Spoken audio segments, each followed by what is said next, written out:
সবাইকে বিজয় দিবসের শুভেচ্ছা।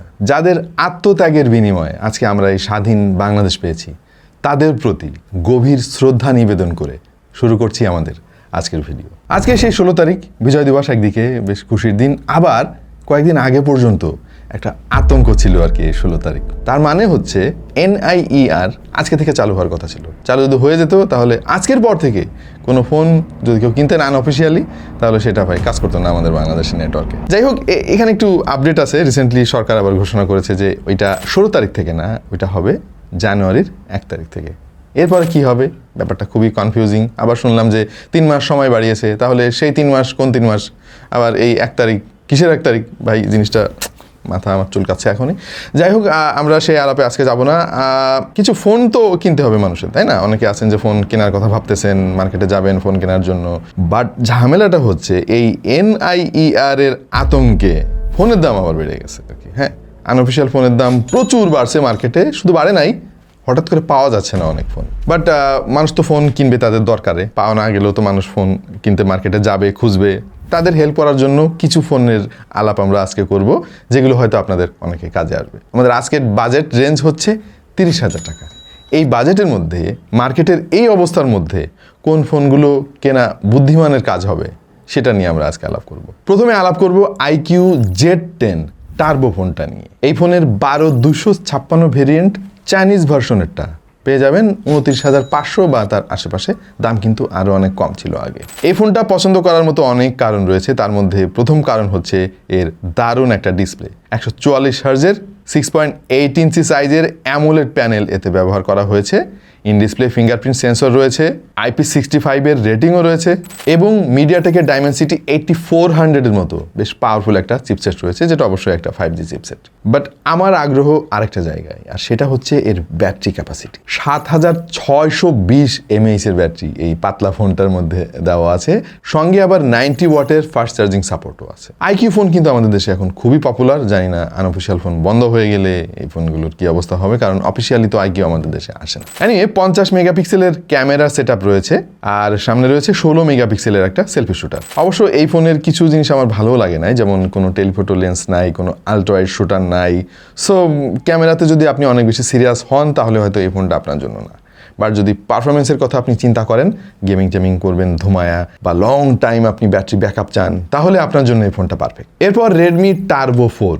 এই ফোনটাও কিন্তু আমাদের দেশে অনেক পপুলার। রিসেন্টলি আমরা দেখেছি Turbo 4 Pro, দুটা ফোনই বেশ পপুলার।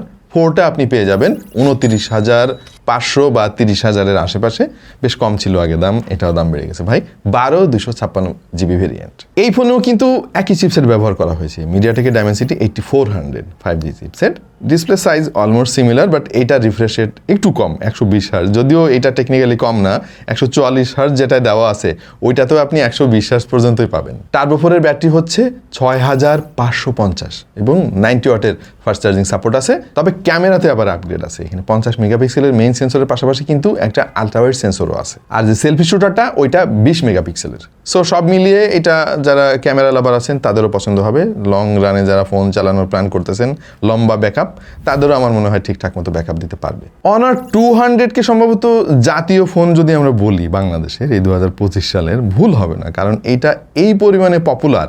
দেখেন 300 চলে আসলো, 400 মার্কেটে অ্যাভেলেবেল, 500ও কিন্তু চলে আসছে। 200-এর পপুলারিটি এখনও কমে নেই। তার কারণ হচ্ছে এই দামে এই ফোনটা কিন্তু দারুণ একটা ডিল।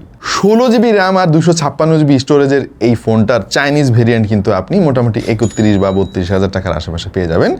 দাম আরও কম ছিল ভাই আগে। স্ন্যাপড্রাগনের 7 Gen 3 চিপসেট এই ফোনে ব্যবহার করা হয়েছে, যেটা আমি বলবো যে মিড রেঞ্জের চিপসেটগুলোর মধ্যে যথেষ্ট পাওয়ারফুল। এটা দিয়ে আপনি একাধারে গেমিংও করতে পারবেন, লং রানে ফোন চালাবেন, ফোন খুব একটা পারফরমেন্স ড্রপ করবে না। এই ফোনটা কিন্তু পারফরমেন্সের সাথে সাথে একটা ক্যামেরা বিস্ট আমি বলবো। 50 মেগাপিক্সেলের মেইন সেন্সর ভাই, 50 মেগাপিক্সেলের একটা টেলিফটো লেন্স আছে, সঙ্গে রয়েছে 12 মেগাপিক্সেলের একটা আলট্রাওয়াইড শুটার এবং সামনেও 50 মেগাপিক্সেলের একটা সেন্সর। তার মানে এইটা ক্যামেরাতে ভাই এই দামের মধ্যে কিন্তু অপ্রতিদ্বন্দ্বী অলমোস্ট আর কি। আরও কিছু আছে ফোন, যদিও ব্যাটারি সেগমেন্টে এসে এই ফোনটা একটু পিছিয়ে রয়েছে। মাত্র 5200 mAh এর ব্যাটারি, যেটা কয়েক বছর আগে আমরা দেখতাম। আজকাল ভাই 7, 8, 9, 10 মানে 10,000 mAh ব্যাটারি কিন্তু অ্যানাউন্স হয়ে গেছে। সো এখানে একটু পিছিয়ে থাকবে ফোনটা, তবে চার্জিং স্পিড আবার 100 ওয়াটের। সো আপনি যদি একটা অল ইন অল প্যাকেজ খোঁজেন তাহলে এখনো পর্যন্ত Honor 200 কিন্তু বেশ ভালো একটা অপশন। তবে আমার পার্সোনাল ফেভারিট হচ্ছে OnePlus Nord CE5। একটু দাম বেশি হবে যদিও, আর 2,000 বা 2,500 টাকা আপনাকে বাড়াইতে হবে। এটা একটা অফিসিয়াল ফোন ভাই, এবং দাম আরও বেশি ছিল, ওইটার উল্টা আরও কমছে। মানে অফিসিয়াল ফোন হলে যা হয় আর কি, এটা দাম কমেছে এবং এইটা একটা অপ্রতিদ্বন্দ্বী ডিল কিন্তু ভাই। আমি আমার অনেক বন্ধু বান্ধবদের রিকমেন্ড করছি এই ফোনটা, অনেকে এই ফোনটা কিনছে এবং সবাই আমাকে থ্যাংক ইউ দিচ্ছে বলে। অবশ্য র্যাম একটু কম পাবেন, 8GB র্যাম 256GB স্টোরেজের এই ফোনটা মোটামুটি 32,000 থেকে 33,000 টাকার মধ্যে পেয়ে যাবেন। কিছু কিছু স্টোরে আবার একটু কমও পাবেন। এই ফোনে মিডিয়াটেকের Dimensity 8350 অ্যাপেক্স চিপসেটটা ব্যবহার করা হয়েছে। অ্যামোলেড প্যানেলও আছে, ইন ডিসপ্লে ফিঙ্গারপ্রিন্ট সেন্সর আছে, 50 মেগাপিক্সেলের মেইন সেন্সর, সঙ্গে 8 মেগাপিক্সেলের একটা আল্ট্রাওয়াইড শুটারও আছে, এবং OnePlus-এর ফোনে 7100 mAh এর ব্যাটারি। আপনি চিন্তা করতে পারতেছেন? সাথে আবার 80 ওয়াটের ফাস্ট চার্জিং সাপোর্ট। মানে OnePlus-এর ফোনের তো ব্যাটারি ব্যাকআপ এমনি ভালো থাকে, কারণ তাদের ইউআইটা দারুণ ভাই, অস্থির, ফ্লুইড এবং দারুণ স্মুথ একটা পারফরমেন্স পাবেন OnePlus-এর অক্সিজেন ওএস-এর কাছ থেকে। তারপরে যে চিপসেটটা ওইটা কিন্তু ভাই ব্যাটারি কনজাম্পশন অনেক কম করে, এরপরে আবার ব্যাটারি ক্যাপাসিটিও বেশি। সব মিলিয়ে এই ফোনটা আমার কাছে একটা দুর্দান্ত ডিল মনে হয় অফিসিয়াল মার্কেটে। ইভেন আপনি যদি আনঅফিসিয়াল মার্কেটের কথাও চিন্তা করেন এই দামের, সেখানেও কিন্তু এই ফোনটা জল জল করে থাকবে আর কি, আপনার দৃষ্টি আকর্ষণ করবে এই ফোনটা। সিএমএফ ফোনগুলা কিন্তু নাথিংয়ের সিএমএফ ফোনগুলা বেশ আলোড়ন সৃষ্টি করেছিল মার্কেটে একসময়, বাট ধীরে ধীরে টিম টিম করে জ্বলতেছে আর কি, মানুষের আগ্রহের কেন্দ্রবিন্দুতে কিন্তু এখন সিএমএফ ফোনগুলো নাই।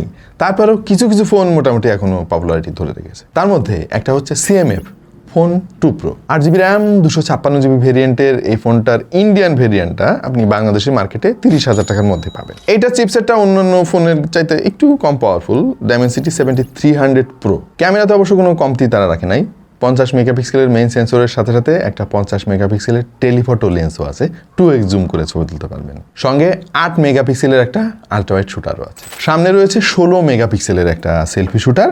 তবে এই ফোনটার দুর্বলতা আমার চোখে পড়েছে একটা জায়গায়, আর সেটা হচ্ছে ব্যাটারিতে। মাত্র 5000 mAh এর ব্যাটারি, সে সঙ্গে 33 ওয়াটের ফাস্ট চার্জিং সাপোর্ট। এই জিনিসটা আসলে আজকালকার ফোনের সঙ্গে মিলতেছে না। সবাই 7-8 হাজারের দিকে যাচ্ছে, আর তারা এখনও 5000-এ আটকে আছে। ইভেন 33 ওয়াটের চার্জিং স্পিড আজকাল আমরা 14-15 হাজার টাকা দামের ফোনেও দেখি। সো এই জায়গায় আমার মনে হয় একটু পিছিয়ে রয়েছে, ভালোভাবে পিছিয়ে আছে আর কি। সো আমরা খুব বেশি গভীরে আজকে যাই নাই, জাস্ট আপনাদেরকে একটু আইডিয়া দেওয়ার চেষ্টা করলাম যে এই যে মার্কেটের অবস্থা, তার মধ্যে কোন ফোনগুলো কিনলে খুব বেশি লস হবে না আর কি। আর দাম কেন হঠাৎ করে বাড়লো আমি জানি না ভাই, এইটা আমার মনে হয় ব্যবসায়ীদের একটা কারসাজি থাকতে পারে, কারণ মার্কেটের একটু অস্থিতিশীল পরিবেশ যখনই তারা দেখছে, দাম বাড়াই দিচ্ছে ফোনের। এইটা মানুষের জন্য অনেক কষ্টের ভাই। আপনারা ফোনের ব্যবসা করবেন, আমরা চাই ভালোভাবে করেন। আপনাদের দাবি দেওয়ার সঙ্গে আমরাও কিন্তু একাত্মতা প্রকাশ করেছি। আমরাও চাই যে এনইআইয়ের যে সিস্টেমগুলো আছে ওইটা আরও সহজ করা হোক, আনঅফিসিয়াল ফোনগুলো বাংলাদেশে থাকুক, যারা ব্যবসা করতেছেন তারা এই ফোনগুলো বৈধভাবে বাংলাদেশে আনুক, সব কিছু ঠিকঠাক মতো চলুক। কিন্তু আপনারা যদি আলু আর পেঁয়াজের মতো হুট করে পরিস্থিতির সুযোগ নিয়ে দাম বাড়ায় দেন, তাহলে তো হবে না ভাই। আমার মনে হয় দামটা রিজনেবল হওয়া উচিত। হঠাৎ করে এইভাবে চোখের সামনে ভাই ফোনের দাম এত বেড়ে যাবে, এটা তো মেনে নিতে পারতেছে না। এনিওয়ে, আশা করছি একটা আইডিয়া আপনারা পেয়ে গিয়েছেন আজকের এই ভিডিও থেকে, কোন 5টা ফোন আপনার জন্য কেনা ভালো হবে। কোনো ফোন যদি আমরা মিস করে যাই, হইতেই পারে ভাই, আমরা তো আর ভাই সব কিছু জানি না আর কি, মার্কেটে কোথায় কী হচ্ছে। একটু কমেন্টে লিখে দিন কোন ফোনটা থাকলে ভালো হইতো ওই চার্টে। আপনার কমেন্টটা দেখে হয়তো অন্য একজন ভাই ব্রাদারের লাভ হইতে পারে। আপাতত পর্যন্তই, দেখা হয়ে যাবে অন্য কোনো ভিডিওতে ভিন্ন কোনো বিষয় নিয়ে। সেই পর্যন্ত সবাই ভালো থাকুন, সুস্থ থাকুন, আর দেখতে থাকুন টেক টু দ্য পয়েন্ট।